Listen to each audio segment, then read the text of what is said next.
Oh, what is the upskis, everybody? Welcome back to another episode of the GXWrestleCast. We're on episode 142 of my wrestling recap show, where once a week I go through all of the major WWE and AEW shows, give you the recap, give you the review, let you know what's going on storyline-wise, and at the end of the show, I give out my 3 stars of the week, awarding my 3 favorite matches that I witnessed with my eyeballs.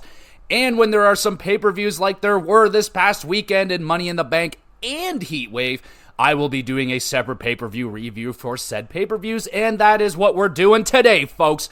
We are reviewing Money in the Bank and NXT Heatwave that took place in Toronto, Canada, where I'm near from. Anyway, I was there live at the show, so not going to be your normal style review where I go through the highlights and tell you all the things that I thought were awesome and point out this and that, and I was there live, so I wasn't sitting in my chair taking notes, stuff like that. So I'm going to try my best to go off of memory. It may not be the most detailed, but I will be telling you my experiences, how it was live at the show, and was it worth all the money? I mean, my wife and I, we purchased the triple pack, where you get the SmackDown, the Money in the Bank, and NXT. Those were the first tickets available, and by far the most bang for your buck, without a doubt. I think they were about $850 for 2 sets for my wife and I. And I heard some fans talking about it in the crowd, just hearing people talk. I heard people spent $450 on just Money in the Bank alone. So, yeah, basically you're getting like buy one, get 2 shows free if you buy Money in the Bank. So, if ever they have something like that, if you can pull off the weekend situation, it is without a doubt the most bang for your buck, which is absolutely fantastic. Other things, they did have this like pop-up wrestling merchandise store that was there. I didn't go to it. I wasn't very interested in getting any merchandise this particular weekend. I have many WWE t-shirts. I need some AEW stuff, if anything. I really don't need any more WWE stuff. Everything extremely overpriced, $50 t-shirts. They were selling the Money in the Bank briefcases, which were very cool. They had quite a few styles of them. There was like green, they had red and white Canadian style ones, they had blue and white ones for like the Leafs, and inside the briefcase they had little championship belts. They were incredibly expensive, $150 a piece. How you doing? I saw families with briefcases. I'm like, nope, I'm not going into financial debt for a fucking briefcase. Not gonna happen. But hey, if you got one, good for you. I'm happy for you. It's just not this guy. Yeah, everything's ridiculously, insanely overpriced. Let's talk food for a second. No way in hell am I buying food in the stadium. I ate before the event. $22 for a popcorn, $7 for a water. How you doing?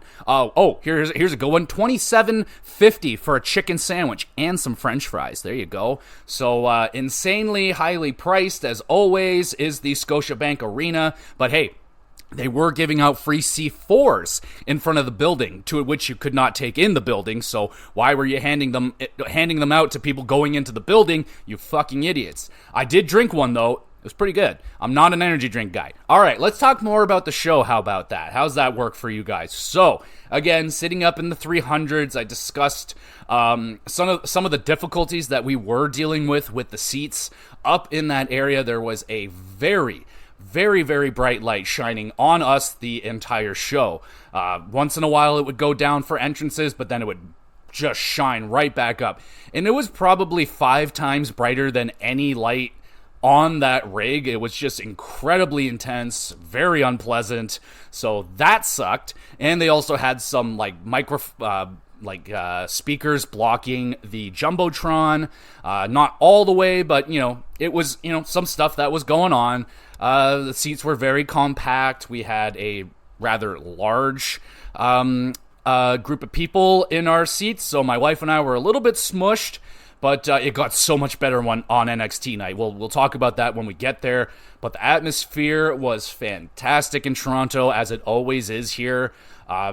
Really love the love that we get from the wrestlers. Like they always shout us out. They always give us big props for how great of a crowd that we always are. And We ain't no France. We're no European crowd. I mean, you guys definitely have our number as, like, you guys are incredible out there in Europe. Like, we try over here in Canada. We love our wrestling. We're very passionate about our wrestling, which is great. I wish we can have that passion for the Toronto Maple Leafs. Whenever I've been to those games, it has been the most depressing, miserable experience. Like, I will not go to a Leaf game. Even if I got free tickets, I may still not go. That's how bad the atmosphere is for a Leafs game. It is awful.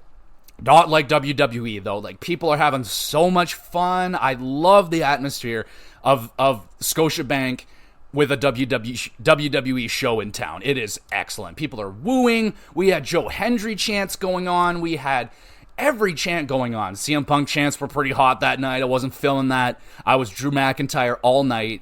And my predictions went really well, actually, from what I can remember.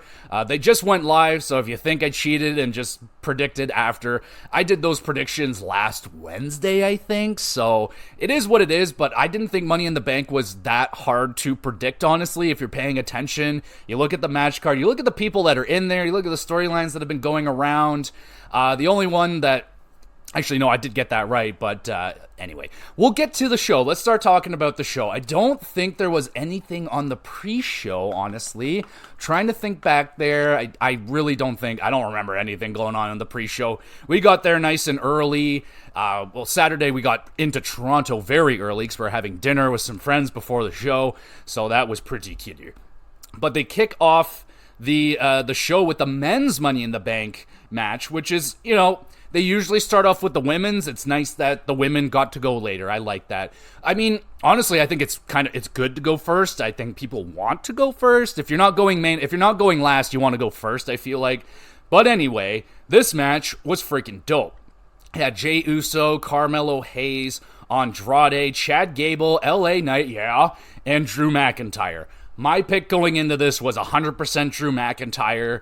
I would have been happy with LA Knight, Jey Uso. I mean, Chad Gable would have been a huge shock. That would have been a lot of fun. But this match was a lot of fun, man. There was a ton of big bumps. Dudes crashing on top of ladders, man. Like, I'm trying to remember, like, who took the nastiest bumps. There was just a lot of really bad bumps. I think Andrade took a really bad one. He took, like, the ladder to the back right off the side. Looked really awkward. Really painful. I mean, it's a ladder match. Like, bros were getting fucking slammed on the ladders really badly. Looked very painful. I was, my problem is that I can really only remember the huge bump that went down in the women's because that one was just so fucking insane. But the final sequence with Drew McIntyre winning it was awesome. I was losing it. Like, I love Drew McIntyre. You get those classic moments where, like, people are hitting their finishers on everybody. I think it was Drew hitting claymores on everybody. Uso hitting fucking super kicks all over the place. The crowd, everyone's going nuts for Uso. The entrance was incredible. So much fun. Doing the yeets and the dancing, man. And Uso, he came down, like, right down in front of me. Like, I looked down and, like, oh, fuck, he's right down there doing his in-crowd entrance, man. So much fun. The match was wicked. Like, LA Knight was a big favorite, too. They were doing the yeet thing during that match as well. Really good. I thought Chad Gable had a really good performance. Remembering him going on, like, a German suplex spree, and he German suplexed the ladder into some guys. That was a lot of fun. Really enjoyed what Chad did in that match. Carmelo Hayes was pretty good. It kind of sucked. Like, the crowd really didn't give him anything. You know, when everyone gets their moment to start climbing the ladder and they have a shot to go for it, that is the time where I imagine management is really listening to hear, like, what the crowd wants. And by far, like, sadly, like, Carmelo just didn't really get anything when he was climbing. I felt bad. Like, I really like Carmelo Hayes, but it's not like the biggest shock or anything. Like, he hasn't been on the main roster very long. He's had a handful of matches, so it'll build. Maybe next year when he's in it, he'll be much more popular in that match. But I thought he had some pretty good spots there as well. Andrade was a little bit quiet. I feel like he was kind of the guy in there that I don't think really anybody was going for. And again, I'm a huge Andrade guy, especially his NXT run. That was so good. The matches that he had with Johnny Gargano over there, like, oh my God, some of the best I've ever seen. But yeah, Drew McIntyre wins. He says he's going to cash it in. We'll see what happens a little bit later on in the show. But this was a fantastic Money in the Bank match. Hard for me to score it. I'll probably just be a safe like 8.5 out of 10. It's a Money in the Bank. You're going to have a lot of fun as always. Now, I don't know if I'm going in particular order right here. I know that one was last. Let's go now to, not the women's. That wasn't next. All right, let's talk about the world. No, because that definitely. Let's talk about Intercontinental Championship match. Sami Zayn going up against Braun Breaker. This one I was very excited to see because I wanted to see what Braun Breaker was like on live, like to see him in action live and see how fast and powerful this guy was. This match was a lot of fun, man. This was a super fun match. Obviously, Breaker coming in with like, he's huge, he's much stronger than Sami Zayn, but Sami is Sami. He is the unstoppable force. He just keeps coming. He doesn't give up. He's always getting back up. So Sami playing, kind of the cat and mouse game here with Braun Breaker. Braun doing lots of big suplexes and all that shit. Lots of great near falls and just great bumping. The fucking Frankensteiner that Braun did was just, it's so freaking cool, man. Like, I knew it was coming. You see Sami sitting there on the top, and like, here he goes, and he runs up the top, and just so effortlessly, like he barely even uses his hands, man. He just fucking jumps, does a fucking backflip, and sends Sami flying. Just absolutely outstanding. That was a lot of fun. We're doing lots of fun chants for this match as well, doing like the Olay chants and singing Sami's song when he came out. That was great as well. But yeah, a pretty good story throughout this match was like Sami teaching the rookie Braun Breaker. Like, you still have a thing or two to learn when you're going up a guy like me, an absolute veteran, a fucking legend like Sami Zayn.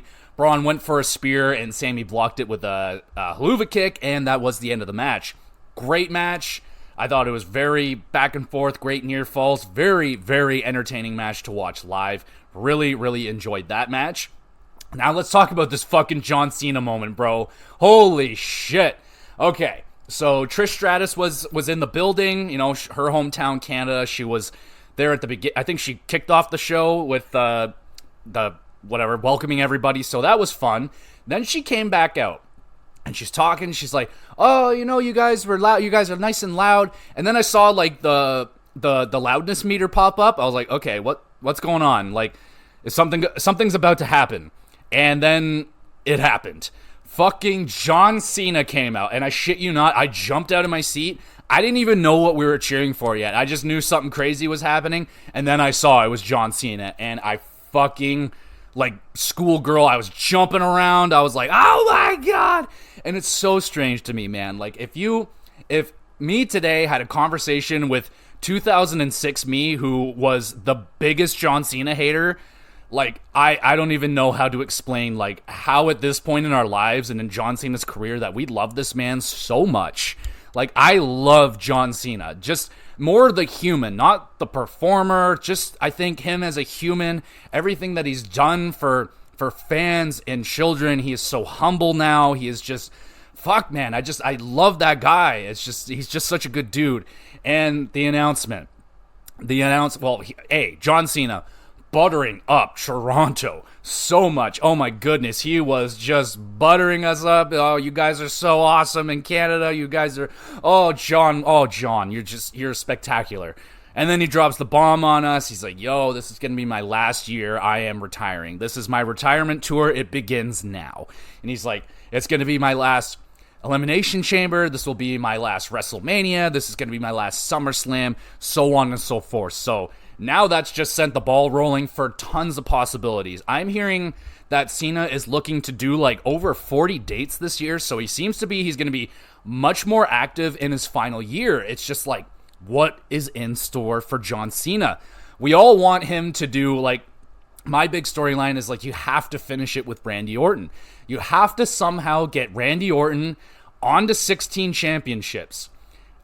or something like that. Get him to 16, and then somehow you're having Randy Orton and John Cena battling for that 17th championship. Because honestly, we all, it's Ric Flair, but Ric Flair had he wasn't the world champion in WWE. He won it twice in WWE. So calling him the 16-time world champion just doesn't sit right with me, because those were majority NWA, WCW. They weren't even in this company. So, they never say that for guys like AJ Styles. He's won a bunch of world championships in TNA. Same thing with Samoa Joe. So why does that only apply for Ric Flair? So I want Ric Flair to not be in that conversation anymore for having the most championships, because he doesn't in the WWE. It's John Cena. John Cena should have 17, and then maybe eventually let John get to 17 first, and then maybe we finish it with Orton, rather tying him or surpassing him, because Orton is immensely important to this generation of the WWE. The guy's been around. He's been the top guy for 15, 20 years now. So I think both of these guys should, be together. If that's what I want. That's what I want the most for John Cena. I'm not expecting him to go on and have incredible matches with everybody, but it is going to be an immensely emotional tour. It's going to be really, really rough, man, to see John exit. But I hope they do it right. I hope they nail this. And man, I really don't know how it's going to end. I don't know if we're gonna have it ending with John putting over the new talent, but in the end maybe. But I need it. I need John to have one more run as champion. I think we need that, and it's got. I hope it's gonna happen, man. I'm very excited to see what the future is going to be with John Cena and where he's gonna go and what he's gonna do in the ring this upcoming year. It's gonna be a lot of fun. It was a little bit weird, admittedly, that he was making this announcement in Canada, but he was like, there's no better place than Canada to make an announcement like this, because we're just, he said it. He said we're passionate fans, and yeah, dude, we went nuts for Cena. That was an amazing moment. That was a huge surprise, a massive surprise. Can't believe I got to see John Cena. That was so fucking cool. Yeah, that was wicked. All right, let's go now talk about the World Heavyweight Championship match. Damian Priest defending against Seth Rollins and a little somebody else. So the match starts as a singles match, as normal. It's going fine. So there was a big old botch that went down during this match. Damian Priest was pinned. 1, 2, 3, ladies and gentlemen. Seth Rollins should be your new champion. But they messed up. So apparently what went down is Drew McIntyre's music was supposed to hit. Seth was supposed to stop the pin, and the music did not hit. There was an error, and the music didn't hit. So music hits. Drew McIntyre comes out with the briefcase. We all collectively lose our fucking minds, especially me, for numerous reasons. I was pissed. I was like, Drew, no, not now. It wasn't even time yet. Wasn't not a good time. It wasn't like they were both they were in the match, but it was no, wait till the end, bro. So no, she fucking shoves himself into it, and it becomes a triple threat.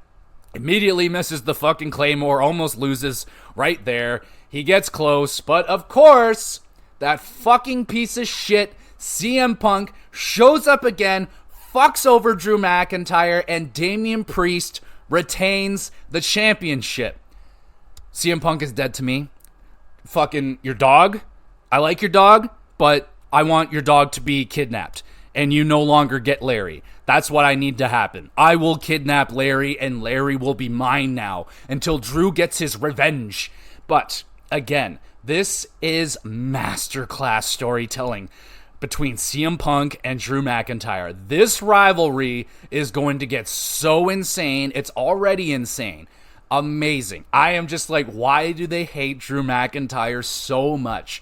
And what a fucking team player Drew McIntyre is to have all this happen to him, and he just continues to be the best in the world, man. He is outstanding. I love Drew McIntyre. Hey, Drew, is it cool if you win a championship and then lose it 2 seconds later and then get trolled for the next 6 months, having everything go wrong for you, and have you win the Money in the Bank only to lose your chance immediately after? I hope they're paying this man everything, and they're giving him back massages constantly, because what Drew McIntyre is doing, sacrificing, making him look terrible for the sake of the storyline, which is going to be amazing when Drew and CM Punk finally get at each other. Looks like it's coming at SummerSlam. SummerSlam's going to be nuts. You're going to have Damian Priest and Gunther. You're going to have Cody and the Bloodline. It's going to be good, man. They're definitely set up some good stuff. If we can squeeze in a Cena match, they could probably get that done maybe. But yeah, man, regardless to say, I was one of the very few that was not chanting CM Punk in the crowd that night. I was, in fact, chanting CM Punk sucks, because I'm very upset that he keeps screwing with Drew McIntyre. So that guy can go to hell. Freaking CM Punk, dick, hate him. But the crowd loved it. They were going nuts for him. And yeah, I hit him sitting on the table. Drew McIntyre staring daggers at him. It's just very interesting. And another interesting thing that happened, when the lights went out, CM Punk got in a wrestling match with a female referee. That was rather interesting. Don't really know the context of that, if they were goofing around, or if she called him a bitch or something, and CM Punk just attacked a female in front of 18,000 people. It was fairly entertaining. They went to the ground, they rolled, they fought, and it was interesting. It was, in fact, Aubrey. So, if don't know what that was all about, but I saw that, and I was like, what the fuck is going on with that? So, very interesting. Let's go now. So I think now we can go to the women's Money in the Bank match, which was a lot of fun. So the women in this match, we have Io Sky, Chelsea Green, who was a huge fan favorite in Toronto. She's from BC. Well, she's Canadian, so obviously she's getting a ton of love from the crowd. You got Lyra, Valkyria, Tiffany Stratton, Naomi, and Zoe Stark. So admittedly, for me, this one was very easy to predict. I picked Tiffany Stratton because it just seems so proper for her. She has a great built-in storyline. She's got a great gimmick. She's a fantastic wrestler. And she just added Nia Jax as like her new bodyguard. So I felt like it was a perfect match to have her carrying the Money in the Bank. But let's see how it goes down.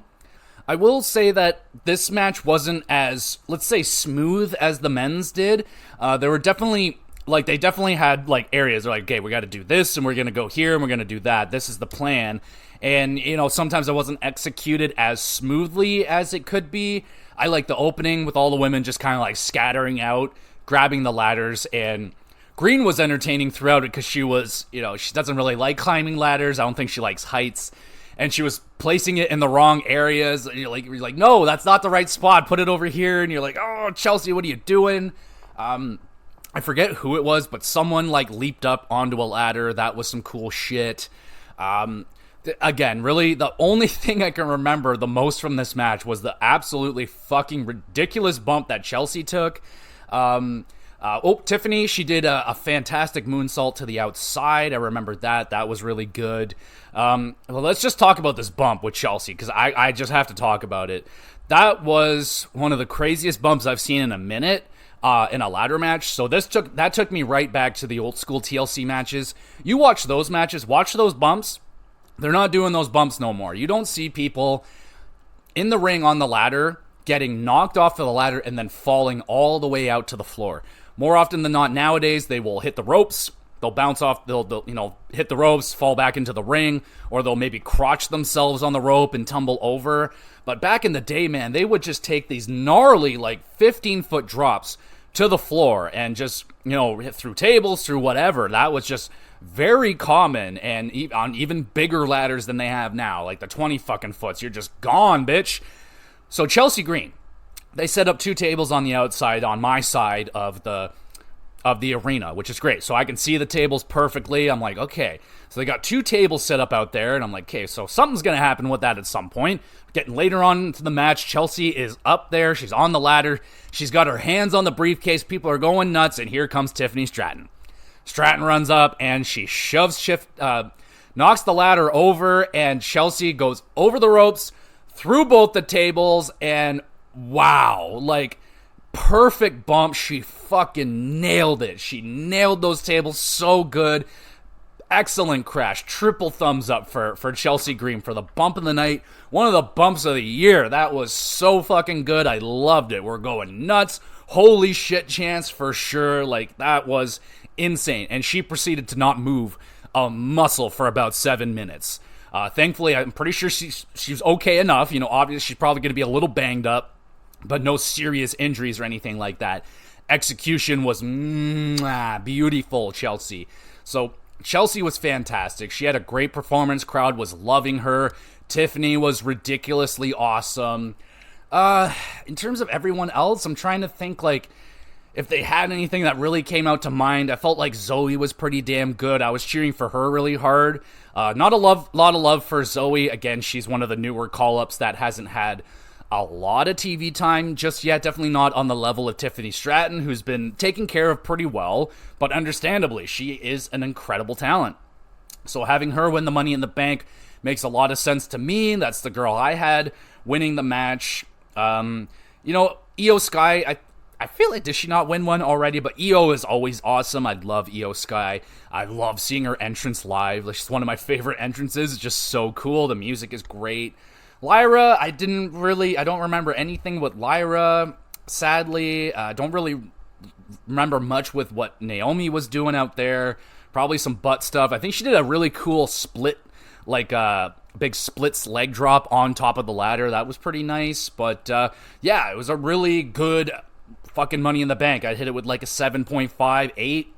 The Sammy match, I'd probably do like an 8, 8.5, somewhere around there. World Heavyweight Championship match, probably 7.5, somewhere around there. Good, not great. The storyline was like the craziness of the cash in, like those. That's always an amazing moment when you get to see the cash in. Like, holy fuck, I actually saw a cash in go down and it failed. So that was exciting. I like that. And I think the last match is the tag match, which is a little bit disappointing to have a trios tag team match going on last. And admittedly, it was a little bit of a wet fart of a match to end the show with. So it's Cody Rhodes, Randy Orton, and Kevin Owens versus the Bloodline, which was Solo, Fatu, and the crazy Tongan that goes, that one. He was in the match. So it was those three with the other Tongan that was not so crazy. He was just kind of chilling. Honestly, just kind of felt like a pretty standard trios tag team match. Like, obviously you have huge storyline implications here with this whole takeover, Solo's takeover of the Bloodline. I was really, real far shot in the dark, was kind of hoping Roman Reigns would show up that night. He did not, though we cheered for it a lot, which still blows my mind that we are now demanding Roman Reigns, and man, I can only imagine the storyline guys. Like, why didn't you want him 5 years ago? Why do you want him now? Anyway, so yeah, it wasn't like it was a fun match for us to watch live. Like, obviously the entrances was the best part. Like, Kevin, Randy, and then Cody's entrance. Like, oh my god, we're having so much fun with that. That was better than the match was, obviously, but Solo gets the win. The Bloodline end up picking up the win here over Cody and the gang. It was whatever. Like I said, it was fine. It's all about building up Solo and the Bloodline, and I imagine it's going to be Solo chasing after Cody Rhodes in the Universal Champion or the WWE Championship or whatever. That's what it looks like they're setting up for. So now Solo's the big boy, and he's got the big win over the world champion on pay-per-view main event. So yeah, Solo Sikoa is leveled up. He's fucking here. We saw it coming when he was the under guy for Roman. That was him getting brought along and learning the ropes, and here he is. He's ready. He's got his crew now, and I think he's done a really great job, honestly. Solo, he's drawing heat from the crowd. He's doing well. He's doing well. And now he's not as good as what Roman Reigns was doing, but I'm thinking that Solo's doing a really good job. And yeah, that was the end of the show. After we got a little message from Kevin, just a little one. Nothing on the levels of what Edge and all them were doing, like these massive fucking monologues and stuff like that. Kevin basically just said fuck yeah, this is awesome. I'm gonna go be with my mom, basically. Yeah, we gave Kevin huge love. as he deserves. He is a phenomenal person and human being and a wrestler and everything. So that's the show. I had a great time. The only thing that sucked was maybe the tightness of my seats and the immensely bright light that was shining in my face the whole entire night. Other than that, it was smooth sailings, man. Like the arena, like now we're pretty good. We know how to get in and around the arenas. We know how to handle the trains and everything now. So no stress like that. It was good times, man. I had a great time at Money in the Bank. Overall, I'd probably hit it with like a 7.5 out of 10. Just a really good pay-per-view. Lots of stuff going on in the middle where there's like nothing happening, which is like, I don't know, man. Like, I know that you need time for people to get up. You need them to go get their drinks. You need to have time to go to have the bathroom breaks and shit like that. They did do the DX breakdown. I'm pretty sure that was at SmackDown. Always one of my favorite parts of the show. During one of the commercial breaks, they'll just play the DX song, and they'll have the cameras panning around, trying to find people doing the craziest chop crotches. Bro, I cannot believe I didn't get on TV. I was going in fucking sane up there. I think I was just too high up. They couldn't get me. But I was going crazy up there, y'all. I promise. I always do. Couldn't get on TV, so that sucked. Yeah, great show was Money in the Bank. Let's talk about NXT Heatwave, which was, at least for me, the most comfortable show that I had this weekend by far, because my entire row was just for me and my wife. So we had all the leg room. There was the empty seat in front of me, so I had the perfect sight line right down to the ring. It was dope. It was also freezing in there, man. Holy shit. I can't believe my wife made it through that. It was good for me. I was fine. I was comfy. A little bit cold, but having the whole entire row to myself, I was like, this is fucking awesome. They obviously closed down more of the arena. The whole upper bowl 300, they locked it down to just the one side. The whole other half was closed down. They had most of the camera side locked off. No one was really sitting over there. I think overall it was like 18,000 at Money in the Bank. We had about maybe 11,000 at NXT. It was noticeably not as many people, especially in my area, which I'm not complaining about. I was really nervous at first down on the floor because like the floor seats were very empty at first. I don't know if they pulled people down and filled it up or if people were just late. But they did end up filling down the floor seats pretty well. I do remember like the Money in the Bank night, the whole row in front of me, that whole entire row was late. Like, I don't know what the fuck. They missed the whole first Money in the Bank match. They showed up like a half hour, 40 minutes into the show. So that must have sucked. Regardless, wasn't as packed up in NXT, but it was still rather loud and a lot of fun. So I don't know which ones they all went in order, but let's just talk about the matches. So there was a dark match. It was Ariana Grace and Carmen Petrovic. They're both Canadians, so they came out and had their nice moment. I love Ariana Grace. Who did they fight? I don't really remember, but it was an okay opening match. It was fine. We get Axiom and Nathan Frazier. Their tag team championships were on the line against Chase U, Andre Chase, and Duke Hudson. That match was a ton of fun. Super crazy. I mean, the spot where I think it was fucking Duke that jumped off of Frazier or something and did a Canadian Destroyer, that made the crowd go absolutely fucking insane. That was so cool. So many high-flying spots from Frazier and Axiom. 450 splashes, just fucking springboard this, springboard that. Crazy bumps. I mean, Duke was awesome, man. He was fucking awesome in this match. Crowd was really behind Duke. All the punches he was throwing were going, Duke, Duke. It was, that match was super fun. Super awesome. The finish was crazy. I mean, this match was fucking like an 8.5, man. Could maybe be I might have to rewatch this one and just see how it all goes down, but like, holy shit. That match was awesome. All right, let's go to Women's North American Championship match. I think that one was up. No, wait, hold on. No, let's do North American I think this was the opening match, in fact. Oba Femi versus Wesley. And Oba, I was extremely excited to see. I wanted to see what this guy could do live, and he did not disappoint me, man. Holy shit. Just throwing Wesley around like a fucking toy, just slamming him, throwing him around. And Wesley, he kept coming back with some ridiculous moves, man. Wes with some even fucking insane counters as well. He got some really close near falls as well. I really had no, feeling that Wes was going to win this championship. Like, he's had his run. It's Oba's time now. I didn't think that they would want to put it back to Wes. I think Wes is ready to move on to the big championship. It's time to go for that one now. Like, I like that he wanted to try and write the, the kind of a that was the ending where he had to give up the championship. But it was a fucking spectacular match, man. Like, Wes Lee is one of the craziest sellers and just performers in general. He puts it all out there, man. And Oba was just, God, he was so much fun. And the big noticeable thing was like the sweat difference. Like, Oba drenched, just pouring, and Wes Lee not a fucking drip on this guy. Like, he is in insane shape. Like, he could probably have an hour and a half match and maybe sweat a little bit, but that was so much fun. I love the chemistry between these guys, the big, the small, the fast, the powerful, just great match right there. I'd hit that with like a solid 8 out of 10. That one was a lot of fun. We had the Women's North American Championship, Kalani Jordan going up against Sol Ruka. Oh, by the way, Oba Femi retained his championship. He's still the champion.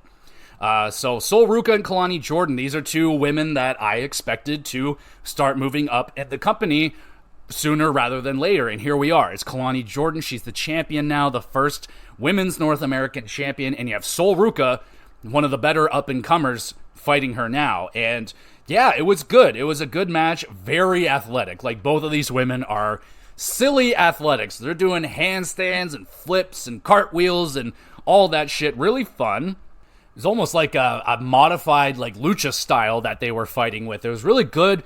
Good pacing to the match, good back and forth. Good point there where, like, they collided into each other and they're both down and they're getting back up. Kalani avoids the soul snatch. I wanted to see a soul snatcher, but obviously that probably would have put Kalani down. But Kalani gets the W. She retains her championship, and yeah, I think they might have a little magic right here with Sol and Kalani. I think they both have great chemistry with one another. They're both very athletic and quick. I think if they continue to have more matches with each other, they can have like some seriously unbelievable matches with one another. So I hope they can keep that up. Revisit this matchup again, because I think there's something here right there. I would hit that with like a 7.5. Another really good match. We'll move now to what's up next. All right, we talked about the Tag Team Championship match already. Let's talk about the NXT Women's Championship match, Roxanne Perez versus Lola Vice. This one, I like the story behind this one with Lola. She's another up-and-comer. One that I don't really believe in as much as some of the other women that are up-and-coming on the roster, but Lola is good. She's very confident. She's got great charisma. She's very beautiful. She's an incredibly beautiful woman. She's got real, legitimate MMA background. She fought in Bellator, had a lot of success there.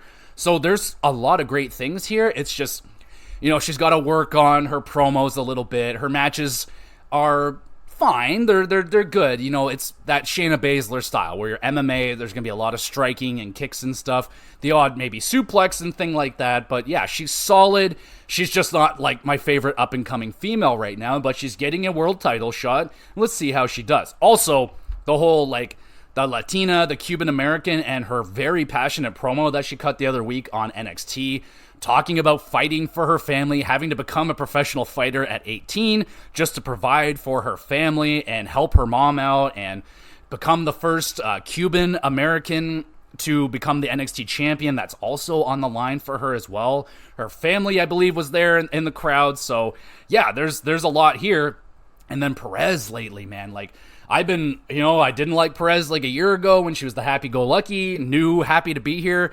Now she is just this super confident heel champion that's like, nobody can beat me. Like, I'm the youngest, I'm the best, I am good luck. And the whole Lola wants to make that phone call to her mom, and then Perez is like, oh, the funny thing is nobody makes that phone call when they step into the ring with me. I'm like, oh, Perez right now, man, she is killing it. I really enjoy that. So let's see how the match goes.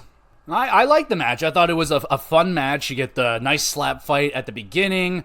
Lola, doing her strikes, doing her kicks in the corner, those fast, rapid kicks. She ends up missing her spinning back fist on the outside, and she like smacks the post. So like, oh, my hand's all injured. She does hit Perez with a back fist, but she rolled out of the ring. So it was like, fuck. So she can't get the pinfall. And then Roxanne just hits like fucking 17 pop rocks out of nowhere in a row. She hit one, then she goes for another one. It looked like shit. So she's like, fuck it, we're going to do a third one. Triple pop rocks. Puts Lola away, and Roxanne Perez retains her championship. Another just good competitive match. I love the storyline behind it. You know, fucking Lola fighting for her family, and Roxanne just this shitty fucking cruel heel that wants nothing more but to deny Lola that fucking amazing moment. So I thought the chemistry was pretty good. You know, wasn't the smoothest all the way through the match, but I thought both performed pretty damn good. Lola was pretty good. Yeah, pretty good match. I'd hit it with like a 7 out of 10.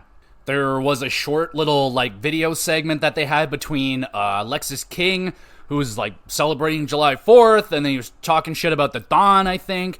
And then it goes over to the Don's video where he's growing some fucking arugula and some basil and shit, and they're talking shit. So I guess Lexis King and the Don are going to get into it sometime next week. So that's pretty cool. And then we get to the main event, baby. The main event fatal 4-way match for the NXT Championship. Trick Williams is defending against Javon Evans, Ethan Page, and Shawn Spears. So, love the entrances for Shawn Spears. I love his entrance. We were doing the 10 chants at him, so he was definitely getting a little bit of love there for the Ty Dillinger gimmick that he used to have in the WWE.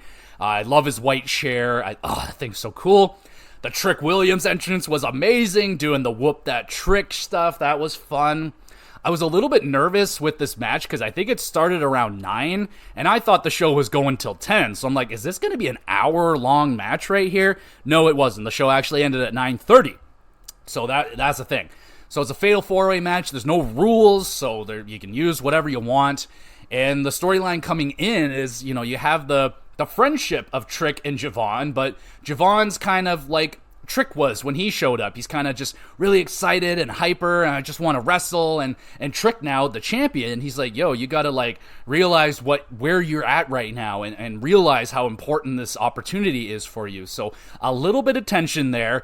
Then you have Ethan and Shawn. They're both bona fide heels. Ethan, super cocky heel, and Shawn Spears, a kind of scary heel. So we get into the match. It's chaotic out of the gate. 4 guys going all over the place. Javon and Trick have a great little kind of 1-versus-1 moment while Shawn and Ethan just kind of sit around waiting, watching. But it actually made a lot of sense. Like normally when you see a fatal 4-way, like, all right, one guy's just laying in the corner, whatever. But it actually made sense with Shawn Spears because he was sitting there holding the chair and he was just waiting to get in there, wait for an opportunity to smack someone with the chair. And oh, buddy, did he ever smack a bitch with the chair. I think it was Javon. He did a springboard and Shawn just full fucking swing smacked him in the back with the chair, like a real hard chair shot. Javon had some rough bumps, man. He had a bump there where he got pushed off the ropes and he flew into the announce table, hit the side really hard. The table breaks. That was gnarly. What other freaking crazy shit? Like, Trick was great. He was hitting bookends. He was going crazy with the side kicks. I was watching Booker T. He was loving it. He's like, those are all my moves, man. And he's fucking hitting all that. Shawn Spears with the gnarly chair shots, and like he got close, but the ending was so freaking funny, man. So fun. Ethan Page getting kicked, knocked out cold, kicked it in the face, and he just falls on, I believe it was Javon he falls on, and he gets the pinfall, and Ethan Page is the champion. He is the new NXT champion. And like, man, the replay was priceless. His face, he was knocked out cold, and his eyes were just glazed over. He was just, the look on his face was priceless. And the look on his face when he has the championship in his hands and he's just laughing. He's like, look at this shit. Like, I won it. Look at that. Amazing. That match was a ton of fun. Easy, like 8.5 out of 10. Really enjoyed that one right there. The finish was brilliant. I thought that was super fun. It caught me off guard for sure. I thought for sure Trick would win or something, but yeah, I did not have Ethan Page, I don't think, winning that match. Really fun. And yeah, that was the show. ended early at 9:30. I thought we were going till 10 like Money in the Bank, but nah. So they could have maybe squeezed on another match, but wasn't really complaining at this point of the weekend. That was our third show. We were getting pretty tired, so I was like, yo, if we can get home a half hour early, that's just a half hour more of trying to relax and just calm down a little bit after all that excitement, which there was a ton of. A very fun-filled weekend. I had a blast. As always, highly recommend you guys go out to your local wrestling shows. If it's in town, go see it, man. It is so much fun. You can generally get in for a pretty good price. Like I said, $450 for 3 shows. 2 of them are pay-per-views. Damn good price. I paid more for 1 Leaf game than I paid for 3 WWE shows. So that kind of puts it into perspective. So WWE shows live is always a blast. You'll have a ton of fun. Just, eat before you go and try and sneak in a drink if you can because, expenses. So, yeah, man, I had a blast with NXT Heatwave. I'd probably hit that also with like a 7.5, 8 out of 10. Great show. Lots of great wrestling. Yeah, there's a lot to like. It was a hell of a fun weekend. I hope everybody else enjoyed it. In terms of my favorite matches of the weekend, my goodness, I love the DIY match. That one was a lot of fun. The ladder matches were fun. Oba versus West was a lot of fun. Fatal 4-Way match was great. Oh, geez, man, there's just a lot. The good thing is there was no duds. There was no duds this weekend. I thought every match was at least really just at least entertaining to the smallest point or just awesome to watch at the highest points. Just great. So there you go, everybody. That is my review of Money in the Bank and NXT Heatwave. Both pay-per-views were a blast, and I hope you enjoyed them. And there's your show, everybody. Thank you so much for listening. And make sure you, this week we got the Hockey Cast will be coming out. Might have to cobble together some stuff to talk about, but we'll get it done. Don't worry about that. And in terms of the GamerCast, going to be a big one. It's episode 100 of the GamerCast, so I'm talking about my 25 favorite games of all time. So it's going to be exciting as a very difficult list to make, and but we're going to be talking about some fucking awesome games on the GamerCast, so be sure to look out for that. Follow along on Twitter. I upload all these to YouTube. You can drop a comment over there, subscribe, all that great stuff. Email address for you if you want to have a private conversation. My door is always open. And one more time, thank you guys so much for listening. We'll be back again with somehow GXWrestleCast.